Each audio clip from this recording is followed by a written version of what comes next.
Well, hey, everybody, welcome to the Seeing Ability Podcast, where we're having a conversation about the world of individuals with differences. And that means sometimes we're going to be talking to adults who grew up as that kid with some types of challenge. We're going to be talking to families who have or are raising kids with a disability or some sort of difference, and a lot of people that support that community. So sometimes it's going to be people in nonprofits, in education, in healthcare. First of all, I know you got a lot of choices with your very valuable free time. Thanks for tuning into the podcast. Our hope is that you get a little bit of education, a lot of inspiration, and we become part of your community. I am super excited to have my guest, Lisa, with us today. We're going to talk about all this disability advocacy stuff.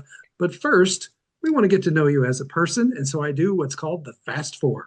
And my good friends at Reliable Tech Health underwrite the Fast Four. They're at 502-797-7399. So reach out to them if you're mad at your computer and you need help. Lisa, welcome to the podcast. Thank you for having me. I'm excited to be here. First of all, we want to get to know you. So, what is your favorite food? I always say ice cream, but is that really a food? I mean, it's milk, right? I mean, So, it's an experience, so we'll take it.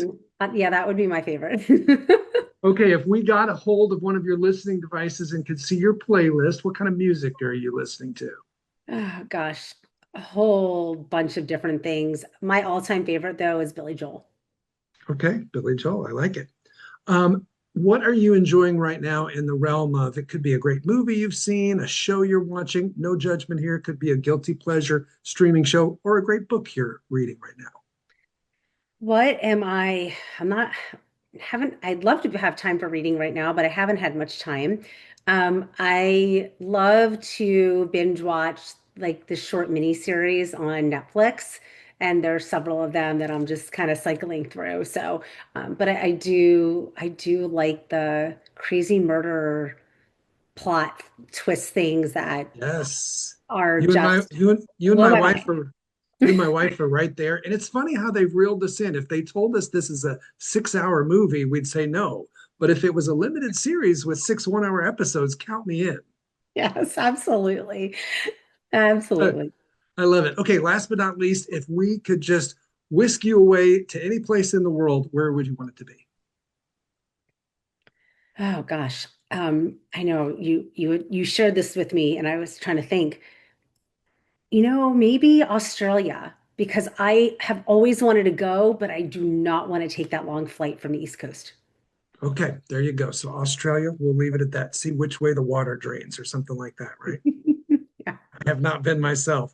That's a great list. Okay, we have a lot of guests that come on the podcast with all kinds of different backstories. So I guess maybe let's start out with your story and kind of how you found yourself in this world of people with differences. Yeah, so my story unknowingly began when I was born because I was at that point undiagnosed neurodivergent, grew up undiagnosed, had two boys, each gifted with their different neuro differences, still undiagnosed myself.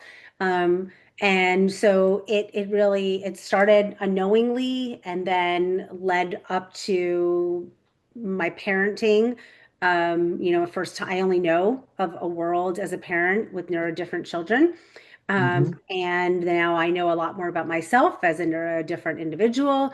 A lot more things make sense. The journey into the work that I do, it started the actual thought to create this business that I have now started when my oldest, who will be 20 this year, was born. And there were things that were going on with him right from the get-go. And so really been in this space, knowingly in this space for 20 years, um, doing this type of work for 15, and then founded my own business. Gosh, in 2016 is when I first started it. And so almost about 10 years ago now. So navigating all the differences, the ins and outs, the unknowns, the where do I go next? Who am I? How do I get there? All those pieces led me to doing the work I do today. Yeah, so tell us a little bit more about that work. Obviously, it sounds like that's your passion for it, but what are you doing for folks who've never met you? Absolutely. So I am building bridges and connecting dots. So I'm a neurodivergent success partner. And what that means is that I can tell you who I am, what I do, and how I do it. I don't tell you why I do it because the why comes from you. So Mm, you will come to me with whatever that why is, whether you are a parent navigating the schools, a parent sitting in the family room, struggling to try to figure things out, a person in a boardroom, or a person in the arena. I will meet you where you are, and I will walk through what I call my clarity, confidence, courage journey map. And the clarity goes into the internal, the confidence is the relational, and then the courage is the systemic. And we walk through those pathways in to get you where you are trying to get to on your journey with your why in mind. Everything is through a neurodivergent lens. And mhm, so if you're a parent listening, that could look like figuring out who's on your team, mm, figuring out how to get your child even assessed for potential learning differences, what to do with the IEP and the 504, who to work with outside of the school system. An individual might be someone that grew up undiagnosed or grew up diagnosed and is in a corporate role or even a professional role of their own doing and not sure where to go next, or they're being met with a lot of friction because people don't understand them. So I work with people in those pathways, as well as in the arena, if you will. So I grew up as an elite level athlete, undiagnosed. Lots of things I learned about myself as I've gotten older. If I only had known them, and then if my coaches had known them, how much better, mm. how much easier, how much smoother would my ride have been, which was already an awesome ride until I got injured. What else could have happened? And so I use that framework to help guide people through what it is that they are trying to figure out. And so there are some similarities across the work that I do, but how I show up, how I talk to the person all depends on their why. I love that. Okay, so two fun questions. The first is, what do you love most about that work? Oh, so many things. My youngest would say I could talk about this all day, every day, which is true because I live it, I work in it, I'm passionate about it. It's my mission. I feel like it's my life's purpose. So the thing I love most is just that. I feel like it's my life's purpose. And ultimately helping one person not have to struggle through the things that I struggled through and Mm, seeing them evolve or tell me I don't need you for the next like foreseeable future because I figured it out brings so yeah. much joy to me. And so that's what I love the most about it is just realizing that I can't change the world for everyone, but I'm certainly changing the world for more than one person. And that's something a lot of people can't say. Yeah, you kind of were going with that whole starfish thing, right? You can't save them all, but I can save this one, and you're doing them one at a time. Yeah.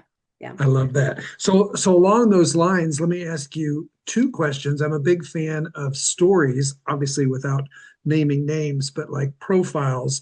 Tell me about how your work has impacted the parent who's raising the child who has differences. Maybe a story of where you've seen that needle move. And like you said, you've even seen somebody say, "Hey, I don't think we need you as much anymore because we've got this." Let's start with, I want to talk about the kids too, but let's talk first about the parents. Okay. Um, so there, I'm trying to think which one to go down. There's so many different Yeah. parenting stories. Um, uh, gosh. So when the one that I'm going to share is a parent that was at a place where no one was believing that their child could be successful in school. Mm, And so she felt like she was on an island of her own. And she came to me because she needed help with what was going on with her daughter, and also with the school system in general. At the end of the day, the impact that I had on her from what she shares with me is as great or greater than the impact I had on what happened with her daughter, which I can share that piece next. Um, mhm, Not only did I validate her feelings, I listened to what she really needed. we worked in partnership because I don't work for people, I work with them. We worked in partnership to figure out all the pieces that she didn't know that I knew, and vice versa. We came together with the data, with the conversation, with alignment on the goals for her child. But in the process, what happened was she found her voice. She was able to start to feel confident in what she was talking through. Um, she said, I helped her at a time where everyone else was gaslighting her and making her feel like it was going to be an impossible feat, that I believed in her and I believed in her daughter. And so that gave her that life raft that she needed in order to keep going. And then can I flip to the kid side on this same story? Okay. Yeah. And so year after year, I was in meetings with her. I'm fast forwarding to where the child is now, 3.5, 4 years after we started working together. I reached out to her a few weeks ago and I said, "Hey, did I miss the meeting? Like, I haven't heard anything. I feel like we're really overdue for the annual review. I thought that we've got to be out of compliance at this point." And she reached out to me and she said, they reached out to me at the last minute, had an opening. I went ahead and took it. I didn't want to bother you, but the meeting went amazing. Not only did it go amazing, but my daughter got up and shared what was important to her going into high school and what she wanted to be doing going into high school. And so this was a child that the school team didn't even think she should be on diploma track. Many people around the mom also was saying the same thing. Mom and I were like, no way. This person has so much to offer and so much to give. And not only did mom find her voice and find her power, her daughter has now found her voice and her power, super happy, being successful, moving toward that high school diploma. And will she go off to college and do all those things? Maybe not, but college isn't for everyone, even if you're, brilliant cognitively. And so, but she confidently stood up and shared what was important to her in that meeting. So the impact on mom and the impact on the kiddo, both of them found their voice, found their confidence, and had the courage to move forward in doing that. And so I could have been mad, like, wait, I didn't have her call me, what happened? But instead, I was celebrating both of them for feeling comfortable having that conversation without me, because it tells me that not only did I help mom get to where she really needed to be to do this on her own, she's now gotten her daughter to where she needs to be to do this with her support and eventually on her own. Yeah, I love that. What a great story about the both the mom and the daughter. I love that. You mentioned a couple different times about your own kids and then about your own journey being maybe growing up undiagnosed. Talk to me a little bit about diagnosis, that stage in the journey and how that lands with families. I know we talked earlier and you said something about a little bit about like the diagnosis is really key and really helpful in many ways, but also not defining. Yeah, so I grew up undiagnosed. In my mid 20s, I was diagnosed with anxiety, but interestingly, and I just connected these dots a few weeks ago in another podcast episode where somebody was asking me about how it impacted me. And Mhm. so I do say that diagnoses inform, they don't define who a person is. However, my first diagnosis, which I didn't even realize that anxiety was under the neurodiversity umbrella when I was diagnosed with it, because this was many years before I started my business, they gave me medicine and told me and just sent me on my way. So they gave me like Zoloft and was like, here you go, take this once a day and let me know if we need to up the dose. Like that was all they said. So no one informed me or supported me on tools or what it looked like or how anxiety can show up, that it could make me exhausted, it could make me not want to do like there were so many things that I didn't know and I didn't know what I didn't know. So I didn't even understand to ask those questions or where to go to get those answers.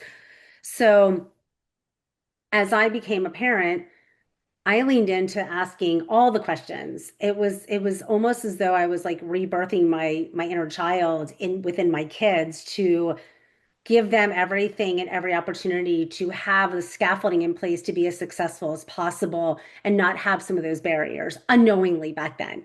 But then it turned into working with parents and professionals and saying, yes, if that diagnosis can help you understand yourself better, go for it. And when I was diagnosed, I didn't go looking for it. When I was diagnosed ADHD or even my visual processing disorder, um, it was offered to me by the doctors I was working with and the therapists I was working with, one for my son and the others for myself. And I always said I didn't care. However, what it did was it allowed me to be even more confident. So, unlike a lot of people that end up in that mourning period or the grief or the frustration that what did I do wrong or why my child, Hmm. I do the inverted, Jim. For me, it was like, wow, things make more sense. For my kids, it was Right. like, tell me more. How can I work with this? And so with my clients, I bring that lens to their friction point. I will Mm. say, what is getting in the way of us taking this information and actually getting your child what they need now? Well, because I don't want my child to be labeled. Mm. You're labeling your child right now by saying that. You're stopping them from growing. If you were leaning into it and saying, what else can we do now? Then you're using it as information to support them.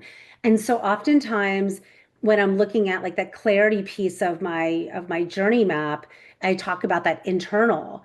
It's about shifting that narrative for parents or even for professionals that are sitting in that space of their own judgment, shame, or worry of being judged and being, talked about or whatever, and the labeling, and helping them understand how getting the appropriate diagnoses, because sometimes people are misdiagnosed too, getting Sure. the appropriate diagnoses actually help to drive things forward, progressing in a way that helps everyone, especially the person who now understands themselves better so that they can Mm. educate others on what that means and advocate for what they need to have appropriate accommodations or have services or just be in collaboration with someone in a way that doesn't make them feel like they need to shut down.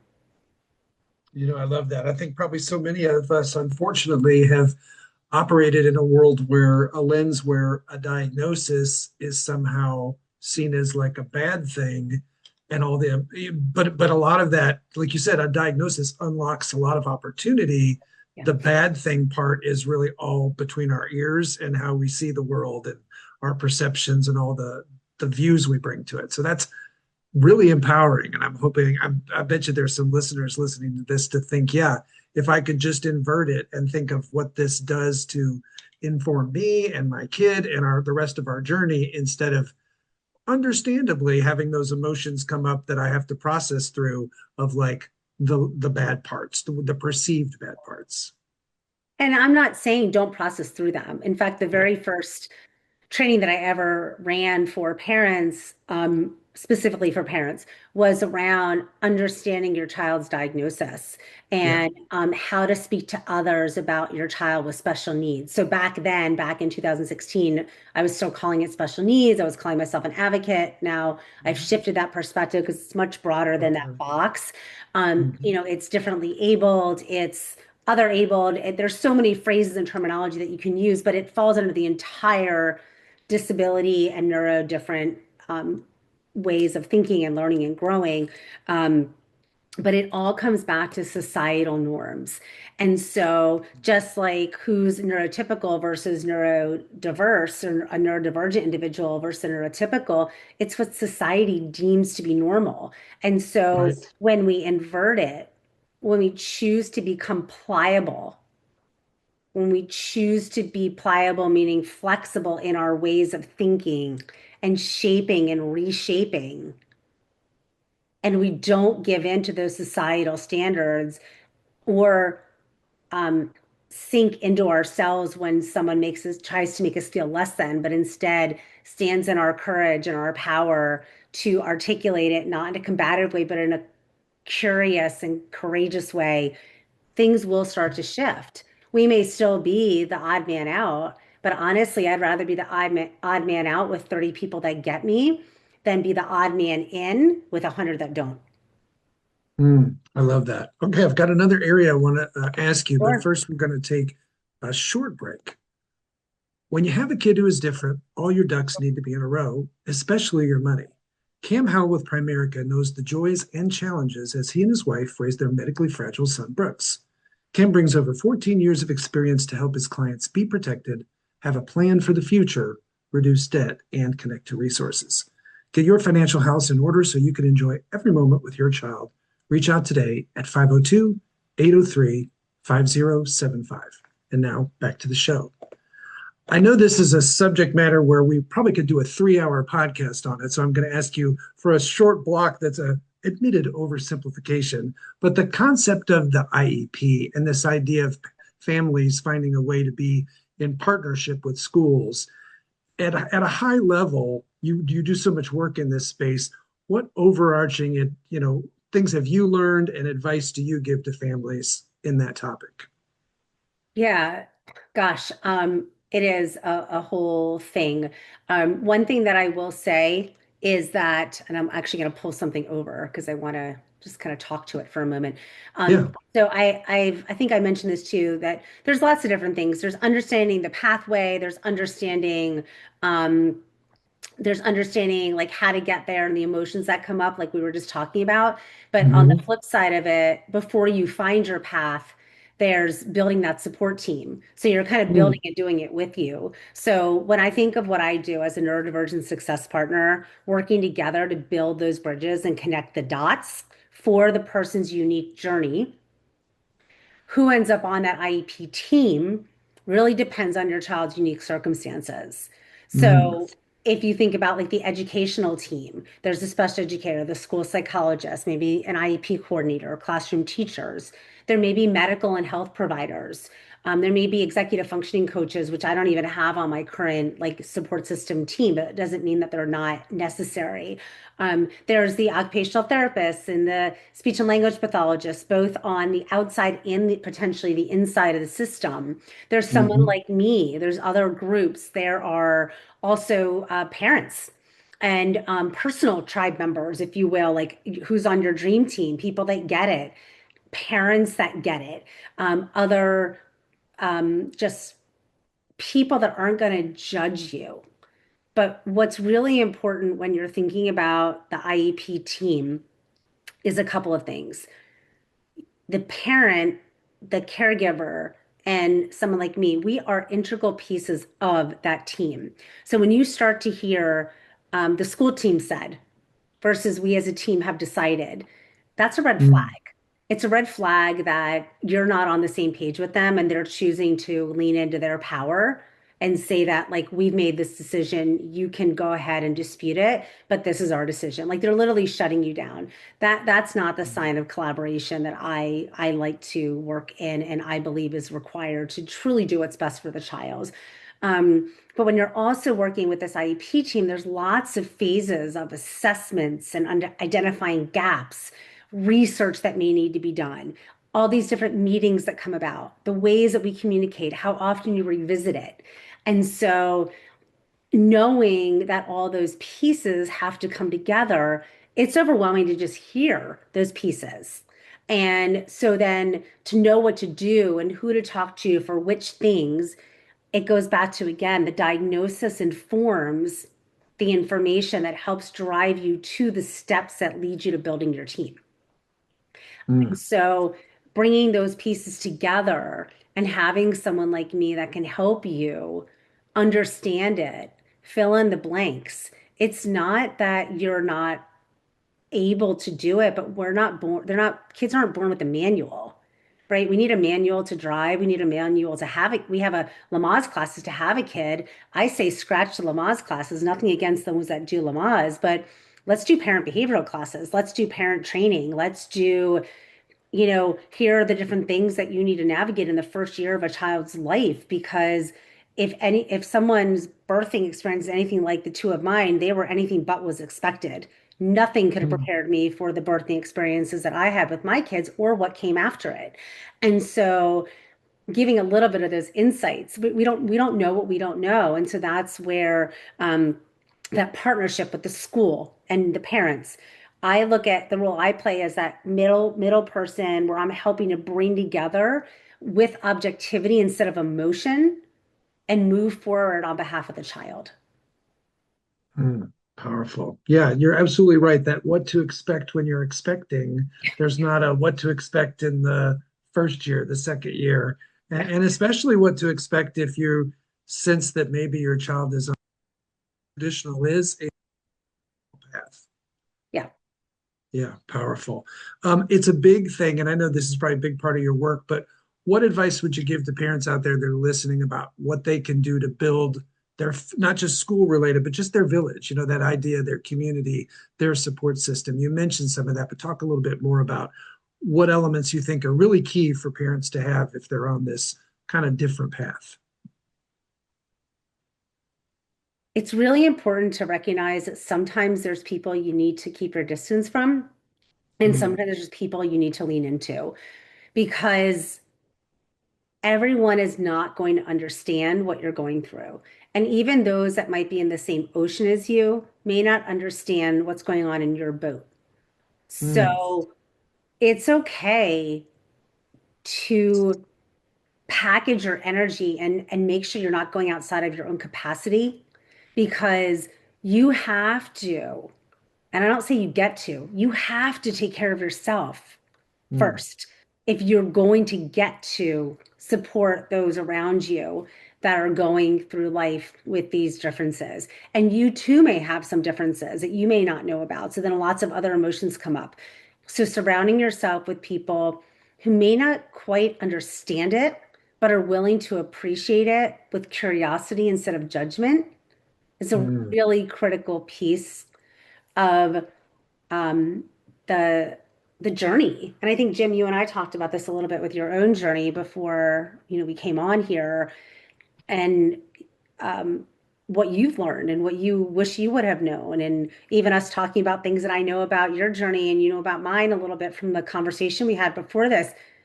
You never know who is going to be there for you, but you also never know if you don't give yourself a chance to open up to certain people. So trust your guts, especially that mama vibe. If you feel like something's going on, or you feel like the person that you're speaking with is just shooting you down without listening to you, maybe they're not the person that needs to be in your inner circle right now. And maybe they are for a distance. There's people I didn't talk to for years when I was going through things with my kids because they just didn't understand. And it took so much energy for me to try to explain it that it wasn't Mm, worth that energy anymore. I needed to focus on my kids, on me, on my own family. And so it's not selfish to protect your space, it's actually required. mm. Boy, there's so much to unpack there, and I'm so glad we heard that answer. Things, and I want you to repeat them because they're so profound. I think you said you don't get to, but you have to take care of yourself first. Talk a little bit about where you've seen parents who really struggle with that idea that, like, there's so much going on. The last thing I need to worry about is myself. Well, I mean, my personal journey to where I am today drove me down that path, being undiagnosed neurodivergent. I say the have to based on lived experience Mhm. because I found myself after going into burnout cycles, and everyone goes through cycles of stress and frustration and exhaustion.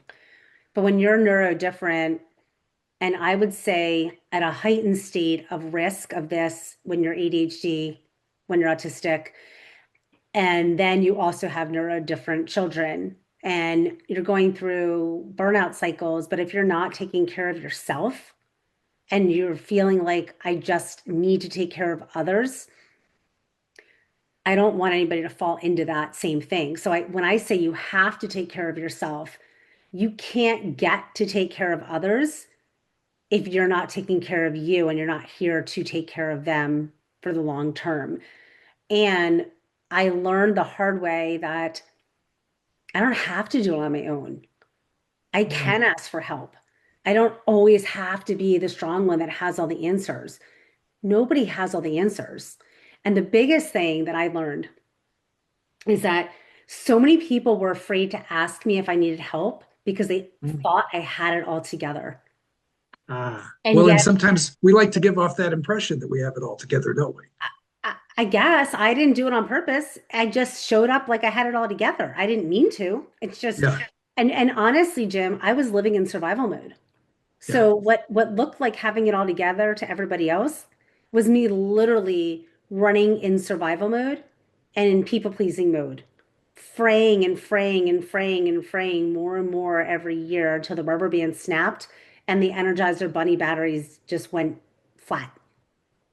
You know, the little Right. banger, right? That remember the little drum? Yeah. It just Yep. stopped working. Everything stopped working. My rubber band snapped and the drum stopped moving. And literally I ended up on a couch. And so if you want to get to do all those things with and for others, you have to do things for yourself to take care of yourself. Mm. Okay, so many things. Again, the other thing I wrote down is people who appreciate with curiosity instead of judgment this path you're on. Let's talk a little bit more about that and about that idea of having the permission because to protect your space you're in. Uh, so when you think about anybody that's listening here, whatever the topic is, it could just be the fact that you had a really bad month and you are just in a bad mood and things aren't going well at work. So this doesn't even have to do anything necessarily with neurodifferent. Sure. Let's just say you're neurotypical and you're in a bad mood and you are just frustrated beyond belief and you're lashing out. And how does it make you feel when somebody says get over it? You've got a job. You shouldn't feel bad. Shoulda, coulda, wouldas, right? Why do you do that? All those things. They're coming at you with judgment. And you're probably getting more pissed off every day when you're listening to those people. And it's taking energy from yourself, it's taking energy from them. It's not helpful to anyone. If you flip that on, if you invert that, right? Let's do that inversion piece. And I said to you, Jim, wow, you seem to really be off lately. You're being Mm. very on edge. What's going on? What's happening? It brings a deep breath. It brings a sense of calm. Whereas the other one sucks your energy, makes everyone more mad at each other. And so one is coming from a place of judgment, and the other one is coming from a place of curiosity. And if you're Yeah. feeling like someone is pushing against that and it's roadblocking you or making you feel more agitated, they're probably not the person you need to be around. And you want to figure out how do you surround yourself with people that are going to help you protect your energy, your time, and your space because you get to choose that. Yeah. I love that. So some folks listening are going to want to know, how do I find out more about Lisa's work? So tell us, how do we find out more about what you do? Yeah. So you can find me. My website is journey, the number two, bloom.com. So there's a lot of information there. If you're someone that likes to watch short reels or videos or even read posts, you can find me on Insta, Facebook, or LinkedIn. On Insta, it's at journey, the number two, bloom. And I put this out there like a couple weeks ago, and it's up and running now. So some of those shorts are now on my YouTube channel, which I didn't even know when I got Google Workspace that I got a YouTube channel. Like, the things we don't know. Surprise. So I have that and I have some collaborators on there now with some podcast episodes I've been in, but a lot of my shorts, a lot of my 1 minute or shorter, like quick videos, all revolving around neurodiversity as a prism lighting the table and that being at the center of everything. There's videos for parents, there's ones for professionals, there's just ones for people. And so, however you want to capture that information or learn more about it, you can go to those places. But my website is where you can reach out to me or even email me, Lisa at journey, the number two, bloom.com. Excuse me. And I'm happy to connect and answer questions and see if there's a way that I can be of support. Yeah, I love that. Give us the website one more time. Yep. Journey, Journey, the number two, Bloom, BLOOM.com. You can find it from Journey TO Bloom or my name as well. I have all three domains just because people sometimes can't remember. So you can get me to any of those three should get you to my website. I love that. Well, if you're listening to this episode and you really think, boy, there's some people I know that could really benefit from this, we would love for you to share this episode, like us, follow us on the podcast Facebook page, rate and review the podcast. My goal for doing this, as I said in the beginning of this episode, is education, inspiration, and building a village. And we want listening to this podcast to be part of the village for parents who are maybe feeling out there like they're on an island by themselves and no one really gets them. And I know just listening to Lisa share today, I know a lot of you are your neck's kind of hurting because you've been nodding so much because you're relating to everything she says. I'm going to ask you a way oversimplified question and put you on the spot to take your vast amount of experience and knowledge and boil it down into a couple points. But let's say we brought you into a local children's hospital. You're speaking to some parents who have kids who with any kind of differences, and you just had to give them 3 or 4 pieces of big advice on how to navigate this journey. What would they be? Wow. Ooh, that's a big question. Uh, Number one, it's okay to not be okay. Mm. Number two, there are going to be a lot of unknown unknowns, and that's also okay. And the third thing I would say is back to that village. Surround yourself with people that may not necessarily understand it, but can appreciate it and show up without judgment to be there and let them help you. Fantastic. And you said earlier, it's a non-negotiable that you have to take care of yourself. Yes. Yeah. So right. So that's there, right? You first. It's that putting that, if I had to use one of the analogies, it would be that oxygen mask they talk about on the airplane. You have to put your own oxygen mask on first Yeah. before you put one on your child. And I didn't do that for a lot of years. And it's so, so important. Maybe that should have been the first thing I led with. Um, that's the number one thing is just keep breathing and don't be afraid to ask for help. Yeah, and sometimes you have to pause and think like that concept makes sense, but occasionally you just have to pause and think, no, I want to help my child, but you can't help them if you're passed out, right? Exactly, which is why I said you have to take care of yourself, not that you get to, you have to, because you can't get to do whatever you want to do with your child if you're not breathing. Well, I love your work in partnership with families. First of all, thank you for the work that you do. I know you're touching a lot of people's lives. Thank you so much. I appreciate you having me. Loved having you on the show. And again, if you know other people that would love to share their stories, I'm right now doing 2 episodes a month. One is an individual living and working in this space, and the other is a nonprofit that's doing great work anywhere in the United States. We'd love to shine a spotlight on the great work they're doing. Again, go to our Facebook page, like it, follow it, share it with other people. Thank you for taking your time to listen, and we'll see everybody next time.